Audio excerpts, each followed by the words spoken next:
kita orang dewasa kan biasanya jarang, biasanya baru ke dokter gigi kalau nggak giginya udah sakit. Lebih mudah, lebih murah juga sebelum parah kita ke dokter gigi. Oh ya, terus ini masalah gingsul. Nah, gingsul itu kan bisa karena memang dari keturunan, ya, bisa turunan karena perawatan yang kurang. Nah, itu maksudnya gimana penjelasan? Oke.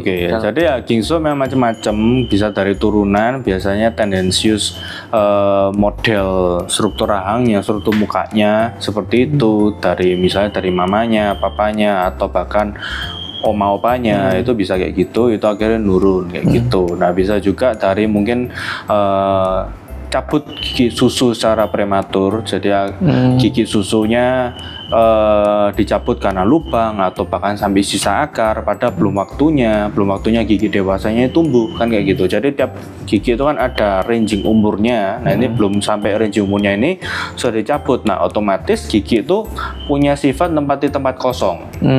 Jadi gigi-gigi yang sisa yang ada itu mulai geser, nutupi atau mulai gerak ke arah yang mereka bisa gerak, tempat-tempat kosong, sehingga akhirnya kalau tumbuh seperti ini, nah gigi taring biasanya ya, gigi taringnya ini mau tumbuh nggak ada tempat, akhirnya dia pergi ke atas, pergi ke gusi ke pipi, ke arah situ, gara-gara yang mau tumbuh biasa ini nggak ada tempat.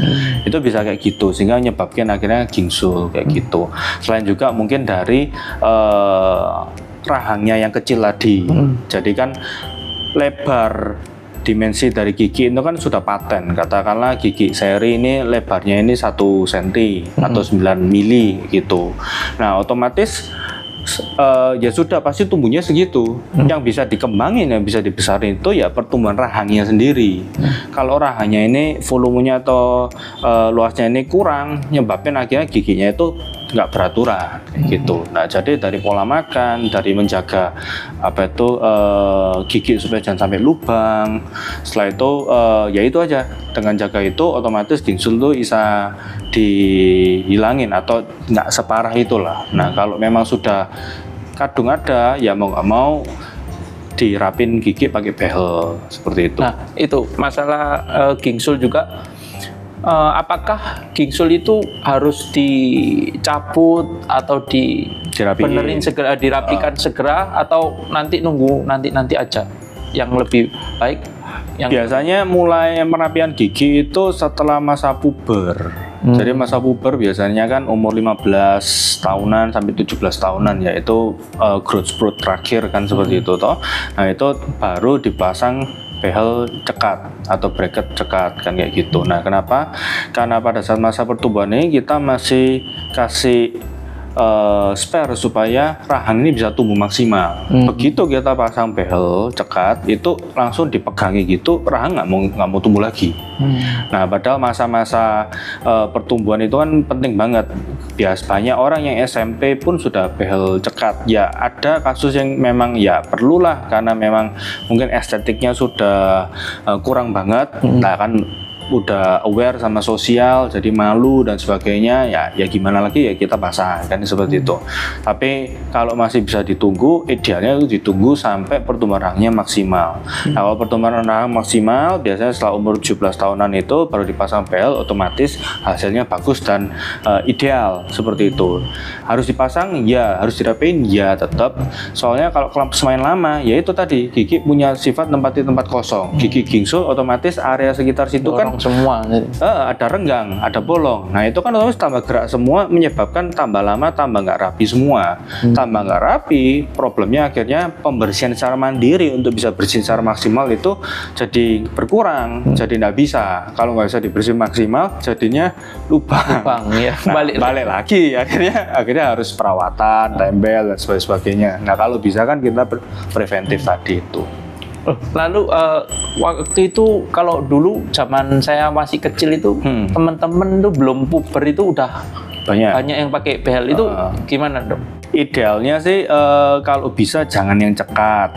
Kan ada behel yang cekat, ada behel yang lepasan. Kalau misalnya mau pada saat masa SMP, SMA itu pakai lepasan itu lebih bagus. Kenapa? Ya supaya pertumbuhan rahangnya itu masih bisa maksimal. Nah itu kalau enggak, biasanya akhirnya di behel karena pertumbuhan rahangnya nggak maksimal, akhirnya kita cari tempat supaya giginya mau gerak itu dengan pencabutan, terus mungkin bahkan stripping, pengurangan gigi yang berlebihan seperti itu. Padahal semestinya nggak usah kalau misalnya mau nunggu kan kayak gitu. Nah lebih baik kan gigi ini kan kita jaga apa adanya tanpa dikurangi banyak atau tanpa dicabut, itu kan lebih bagus secara jangka panjangnya kayak gitu.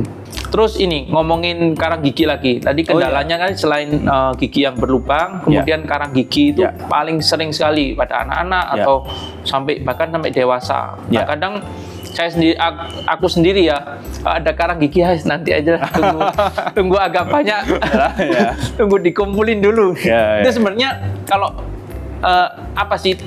Kenapa kok bisa terbentuk karang gigi? Kemudian kenapa kok harus dibersihkan? Nah, awal kita cerita tentang terbentuknya semua problem masalah gigi antara lubang, karang gigi itu semua dari sisa makanan. Nah, sisa makanan yang lama nempel bisa ada dua respon. Awal ditumbuhi bakteri, akhirnya menghasilkan asam, atau bisa juga akhirnya jadi karang gigi karena kondisi pH-nya ini basah kayak gitu. Nah, karang gigi itu seperti sisa makanan yang mengkristal dan nempel. Jadi sorry itu saya mungkin kan kita pernah lihat kerak-kerak, mungkin ya bisa di wastafel atau di kamar mandi. Nah, mirip seperti itu karang gigi. Nah, itu kalau dibiarin otomatis itu kan banyak bakteri yang akhirnya mengiritasi area sekitar karang giginya itu tadi. Nah, baca yang kena masalah biasanya itu gusi. Nah, gusinya mungkin gampang berdarah, gusinya akhirnya merah-merah kan seperti itu. Kalau diterus-teruskan bawahnya gusi itu ada tulang. Jadi karang gigi nggak cuma di atas gigi aja, tapi bisa sampai ke akar giginya kayak gitu. Nah, kalau sudah masuk sampai akar gigi kayak gini, akhirnya hubungannya sama tulang tadi. Nah, karena radang yang lama, akhirnya tulangnya tambah lama tambah kropos. Jadi gusinya tambah turun, tulangnya otomatis tambah turun seperti itu. Nah, kalau diterus-terusin, akhirnya otomatis gigi ini goyang. Kayak gitu. Nah, ini prosesnya puluhan tahun yang lama kayak gitu. Mungkin banyak lihat juga, mungkin oma-oma, opa-opa giginya kok panjang-panjang kayak gitu. Bukan giginya tambah tumbuh, tapi sebetulnya gusinya mereka tambah turun terus kayak gitu. Ya itu karena karang gigi kayak gitu. Jadi apakah karang gigi perlu dibersihin? Perlu. Mungkin nggak sakit, mungkin ya paling cuma tiap kali sikat gigi kok ada berdarah gitu aja ya, nggak sakit. Tapi sebetulnya paling bahaya karena masalah fondasi gigi itu tulang. Nah, tulang ini tambah lama tambah kropos. Dan itu nggak bisa balik, kita nggak bisa restorasi gimana. Biasanya akhirnya kalau goyangin banyak kita cabut dan akhirnya harus ganti gigi palsu kan kayak gitu. Nah, makanya karang gigi ini penting banget, mungkin sepele tapi penting banget. That's why harus 6 bulan sekali itu datang ya, kadang kita bersihin karang gigi. Setelah itu bisa juga cek tadi tempelan atau bahkan cek ada lubang apa enggak seperti itu. Selain itu juga tambahan, kalau gusi turun antar gigi kan harusnya rapet tuh. Nah, ini kan gusinya kan ini segitiga rapet ya. Tapi kalau tambah turun otomatis kan ada celah. Nah, makanan lebih gampang masuk lagi. Jadi problem gigi ini tuh kayak lingkaran setan. Begitu ada problem, lebih gampang problemnya tambah muter terus, tambah besar terus, tambah ada terus kayak gitu. Jadi harus di-cut dengan ya preventif, dengan sikat gigi yang benar dan sebagainya. Kalau ada karang gigi segera dibersihkan supaya langsung preventif kita cut, jangan sampai panjang sampai bawah kayak gitu.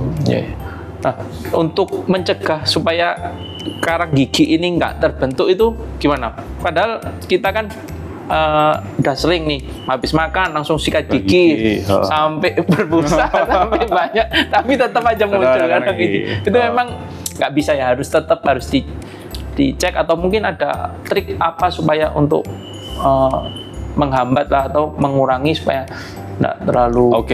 Jadi logikanya pokoknya kalau kita bisa bersihin secara bersih tuntas pasti nggak timbul karang gigi. Tapi problemnya ada kelemahan-kelemahan, ada sampar-sampar gigi yang mungkin susah jangkau dan akhirnya sudah dibersihin dan akhirnya muncul karang gigi kan kayak gitu. Nah begitu muncul karang gigi, biasanya karang gigi itu kan pasti kasar, nempel makanannya itu pasti lebih gampang lagi. Jadi begitu ada karang gigi lebih cepat lagi numpul lagi kayak gitu. Nah begitu ada karang gigi, gusinya tadi turun tadi lebih cepat lagi apa itu numpuk kayak gitu. Nah tips triknya ya kita harus sikat gigi tetap dijaga 2 kali sehari. Caranya yang benar, caranya ya otomatis gerakan atas bawah. Jadi dari gusi ke gigi. Terus kalau yang atas, gigi atas berarti dari gusi ke gigi atas bawah kayak gitu ya semua. Jangan lupa bagian dalam atau area lidah, sisi gigi area lidah itu pasti kita harus bersih juga. Banyak karang gigi mulai start dari sana soalnya, karena orang paling malas biasanya cuma luar aja. Tapi dalam ini nggak harus dibersihin. Nah itu problem. Selain itu juga pasti otomatis pakai dental floss tadi seperti itu. Terus bisa juga pakai obat kumur tadi. Nah itu harus rajin dibersihin. Tapi memang ada beberapa orang yang kelemahan karena pH atau tingkat keasaman dari air liurnya itu memang cenderung ke basah atau ke pH tinggi. Nah itu memang penumpukan atau pembentukan karang gigi otomatis lebih cepat kayak gitu. Oh justru kalau basah itu Karang lebih gigi. cepat ya. Kalau asam Misalnya gampang lubang. ngopi, ngerokok Itu lebih cepat lubang. Gampang lubang. Dan juga bisa juga ditrik juga seperti ini, dengan kita makan, setelah makan mungkin nggak langsung sikat gigi. Jadi makan siang ya nggak usah sikat gigi. Kalau kebanyakan sikat gigi pun itu membuat gigi jadi aus atau jadi habis, jadi tipis. Karena sikat gigi ini kan disikat benda kasar, benda kasar otomatis lama-lama mengikis. Nah jadi jangan kebanyakan sikat gigi juga kayak gitu. Nah tapi ya tipsnya ya dengan kumur-kumur. Kumur-kumur nggak usah obat kumur nggak apa-apa, kumur-kumur air putih biasa. Kumur-kumurnya menetralisir apa sisa-sisa makanannya dinetralisir, mungkin minuman kopi, teh yang asam itu tadi pun ya dinetralisir, sehingga warna makanan pun nggak gampang nempel, nggak membuat jadi dental stain, dan juga nggak membuat karang gigi tadi bantu kayak gitu. Nah itu tips triknya kumur-kumur kayak gitu. Tapi memang habis makan itu habis makan kumur-kumur. Kalau sudah ada selilitan segera mungkin dibersihin. Tiap kali makan bisa pakai dental floss tadi kayak gitu. Dianjurkan dental floss, jangan sampai pakai tusuk gigi kayak gitu. Kalau tusuk gigi itu bendanya padat dan kan kita masukin gitu otomatis gusinya tuh lama-lama bentuk lubang kayak tusuk gigi. Nah itu kebiasaan kayak gitu karena tekanan-tekanan yang benda padat tadi itu. Makanya harus pakai benang aja cukup. Benang itu kan tipis dan dental floss ini kan benang yang khusus untuk memang gigi, untuk bersihin gigi. Kalau pakai benang baju ya nanti rusak atau serabu-serabu benangnya kan gampang rusak, akhirnya tambah masuk di situ tambah repot. Susah. Nah itu hati-hati di sana. Nah penjagaan gitu pasti karang gigi pun tumbuh lama. Oh dan juga ini ya ternyata untuk menggosok gigi itu ada teknik khususnya ya. Saya kalau kebanyakan kita mungkin gosok gigi cuman horizontal aja. Banyak horizontal. Itu salah ya. Salah. Itu banyak kasus juga di mana dengan teknik horizontal ya mostly papa mama kita ya seumuran itu ya umur 40-50 itu kondisi giginya itu area leher gigi tak bilang ya. Jadi area ini kan gigi, setelah itu kan gusi. Area leher giginya sini tuh cekung semua, aus semua, gara-gara cara sikat gigi yang salah tadi. Cara sikat gigi salah horizontal, terus pakai bulu sikat pun bulu sikat yang keras, yang hard kayak gitu supaya mantep katanya. Supaya karangnya lepas semua. Itu malah habis giginya, malah habis semua. Nah itu akhirnya ya jadi gampang ngilu. Setelah itu ya harus bisa ditempel kan kayak gitu ya. Nah makanya cara sikat gigi itu harus benar atas bawah. Dengan sikat gigi atas bawah pun itu membantu bulu sikat lebih ke arah sela-sela gigi dan lebih bisa masuk juga. Selain itu ya, kalau gini malah biasanya nggak lewat, nggak masuk sela-sela. Nah makanya harus atas bawah. Tapi memang belum maksimal, harus tetap pakai dental floss tadi. Kayak gitu. Nah itu gigi ngilu. Sebenarnya kalau gigi ngilu itu bisa karena sikat gigi yang menggunakan sikat gigi yang keras itu sama kalau gigi sensitif sama gigi ngilu itu sama apa beda sih, bro? Ya yang misalnya sensitif karena makan es atau makan-makan tertentu? Beda. Jadi biasanya kalau ngomong gigi sensitif itu biasanya tuh lebih ke arah giginya nggak ada lubang, nggak ada apa-apa, tapi kok sensitif, gampang ngilu kayak gitu. Nah biasanya ditelusuri itu kalau gigi sensitif bisa karena cara sikat gigi yang salah, sehingga menyebabkan paling awal itu dengan sikat gigi horizontal itu gusinya tuh turun dulu. Nah kalau gusi turun, otomatis yang kelihatannya bukan permukaan gigi luar, tapi permukaan gigi bawah itu permukaan akar. Nah permukaan akarnya terekspos jadi sensitif kayak gitu. Nah itu cara ngobatnya ya apa, sikat gigi yang benar kan kayak gitu. Tapi kalau sudah kadung parah, turunnya banget, dia sudah nggak bisa naik lagi kan. Nah itu mau nggak mau yang sudah kelemahan harus pakai pasta gigi untuk gigi sensitif seperti Sensodyne, Pepsodent kan kayak gitu. Nah itu pakai memang nggak langsung cep hilang gitu enggak, tapi harus paling ya 6 bulan baru mulai kerasa efeknya kayak gitu. Jadi makan minum dingin ya nggak sengilu kayak gitu loh, kayak gitu. Nah tapi banyak kasus yang ngilu karena lubang kayak gitu. Jadi tanda awal ada lubang biasanya itu makan minum dingin atau mungkin panas atau yang kecut-kecut asem gitu ya, itu tuh ngilu. Sebelumnya nggak apa-apa atau terus jadi ngilu gitu. Atau yang manis-manis banget itu biasanya jadi ngilu. Nah itu biasanya itu ada lubangnya kayak gitu. Itu tanda paling awal. Tapi apakah semua orang yang lubang ngerasain gitu? Enggak juga. Jadi makanya perlu dicek dokter gigi supaya kita bisa lihat kayak gitu. Ada pesan nggak kira-kira buat sobat sehat semua yang lagi nonton podcast ini? Oke, buat sobat sehat, aku pesan supaya cek rutin 6 bulan sekali ke dokter gigi supaya kita bisa lihat kira-kira ada lubang atau ada karang gigi atau kira-kira ada problem pertumbuhan dari gigi. Nah itu bisa kita preventif dari awal sehingga nantinya bisa tidak tambah mahal ke dokter gigi dan akhirnya kondisi gigi bisa sehat, otomatis badan pun jadi sehat juga kayak gitu. Oke, bro, thank you for coming ya. Thank you sudah undang aku. Nanti kalau ada yang menarik untuk dibahas, nanti tak panggil lagi, jangan bosan ya. Siap. Oke, sobat sehat. Terima kasih sudah mendengarkan podcast ini. Sampai jumpa di konten-konten selanjutnya yang nggak kalah menarik dengan konten hari ini. Sampai jumpa di Morning Report selanjutnya. Bye-bye.